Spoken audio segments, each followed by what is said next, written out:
સુરત શહેરમાં સેવાના કામો માટે જાણીતી સંસ્થા જિંદગી જીવદયા અભિયાન ટ્રસ્ટ દ્વારા વિશ્વ પર્યાવરણ દિવસ નિમિત્તે પ્રશંસનીય પહેલ કરવામાં આવી હતી। પર્યાવરણને બચાવવાના ઉમદા હેતુ સાથે સંસ્થા દ્વારા વૃક્ષારોપણનું આયોજન કરવામાં આવ્યું હતું। છેલ્લા 16 વર્ષથી નિરંતર માનવતા અને જીવદયાના કાર્યો કરી રહેલી સુરતની જિંદગી જીવદયા અભિયાન ટ્રસ્ટ દ્વારા આજે બેવડા સેવા કાર્યો કરવામાં આવ્યા હતા।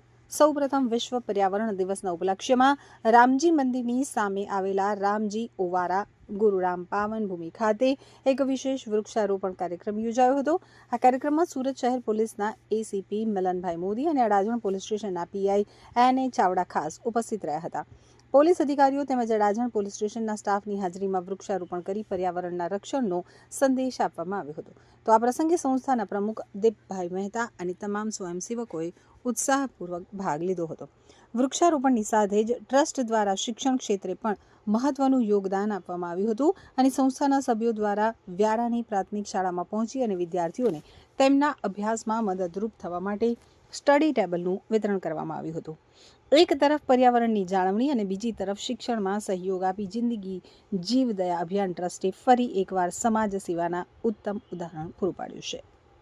દીપ મહેતા, પ્રમુખ જિંદગી જીવદયા અભિયાન સુરત ટ્રસ્ટ। આજે કઈ જગ્યાઓ પર કોની સાથે રાખી અને કાર્યક્રમનું આયોજન કર્યું? આજરોજ જિંદગી જીવદયા અભિયાન ટ્રસ્ટ તથા અડાજણ પોલીસ દ્વારા વૃક્ષારોપણ કાર્યક્રમ કરવામાં આવ્યો હતો। સાથે કોણ કોણ ઉપસ્થિત હતું? સાથે અહીંયાના કે ડિવિઝનના એસીપી સાહેબ અને અમારા સ્વયંસેવકો, સંસ્થાના તથા અડાજણ પોલીસનો સ્ટાફ હતો, પીઆઈ સહિતનો સ્ટાફ।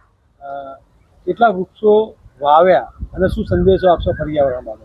આજે 100 થી 150 વૃક્ષો વાવ્યા છે। પર્યાવરણ બાબતે એક જ સંદેશો આપવા માંગશું કે હાલ એમ તો કહેવાય નહીં, પરંતુ જે રિયાલિટી છે કે પર્યાવરણ અત્યારે ખતરામાં છે એમ જોવા જઈએ તો આપણા ઘર પાસે કે ક્યાંક પણ જગ્યા હોય તો એક વૃક્ષ વાવવું જરૂરી છે।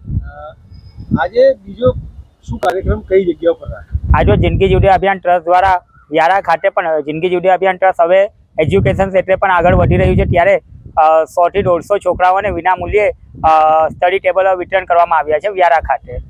આનો વિચાર કઈ રીતે આવ્યો? વિચાર આવવાનું મુખ્ય કારણ એ છે કે જે લોકો છે ભણવા માંગે છે, જેમની પાસે દરેક વસ્તુ લાવવાની એ નથી હોતી, એટલે અમે સંસ્થા તરફથી અમે એ લોકોને વિતરણ કરીએ છીએ। શિક્ષણ કીટ આપવાની મતલબ આજે જે વ્યારા ખાતેનો કાર્યક્રમ રાખ્યો તો આજનો દિવસ કેમ પસંદ? આજનો દિવસ પસંદ કરવાનું મુખ્ય કારણ એ પણ છે કે મારી છોકરીનો ખુદનો બર્થડે છે, એના અનુસંધાને પણ આ પ્રોગ્રામ અમે રાખેલ છે।